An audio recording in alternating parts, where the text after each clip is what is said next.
You probably noticed by now that anytime you select a range of data, that when you hover your mouse over the lower right hand corner of your selection, you get this tag. When you move your mouse up and to the left, it disappears. Go back down again to it and it reappears. So new to Excel 2013 is this Quick Analysis tag that when you hover over it, you can see in the pop-up it's called Quick Analysis, and it's used to analyze your data by using tools such as conditional formatting, charts, basic formulas, tables, and Sparklines. Everything that we covered in earlier training videos that you can go ahead and click on to be able to bring up those categories here. You can do conditional formatting or go to charts to insert a chart, and it doesn't cover all the charts here. You can go to more charts, and if you want something a little bit more detailed than what's available, like for your basic formulas under the totals category, you can go ahead and click on the arrow to scroll over, and if it's not there, again, this is just a quick analysis. You want something that's more detailed, then you can come up here on the ribbon, click on the Formulas tab, and find your more complicated function or formula. Let's go back down here to Tables. You can insert a basic table or a pivot table, and then of course, last but not least, Sparklines.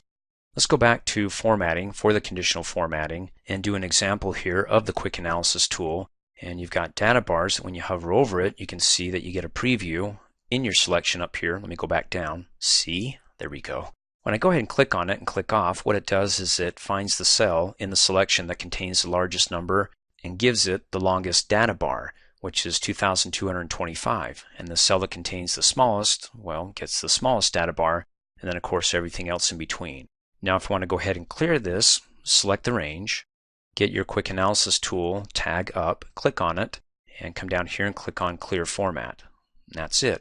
Now as far as editing your conditional formatting, like if you come back up here, you select one, you want data bars, and you click, and you also do a second conditional format like color scale. I've got two conditional formats, and if I'm like, I like them both, but I don't like the color scale's color. If you need to make any edits, you can't do it from the Quick Analysis tool here because it doesn't give you the option to edit. You have to come back up here on the ribbon, Home tab to Styles group, click on Conditional Formatting, and go down to Manage Your Rules. So to clear this, click on it, and you can come down here and click on Clear Format, which is nice because then I don't have to come up here on the Home tab. That is, if I'm not on the Home tab, I'd have to click it and then go to the Editing group, click on Clear, and then go down to Clear Formats. Just right here, click on it, Clear Formats, I'm done. Thanks for watching. Hey, as a quick reminder, if you like my video, please give it a thumbs up. You can also click on me and subscribe to my channel to get notified of the latest videos. And for great specials on my products, please see the description below this video.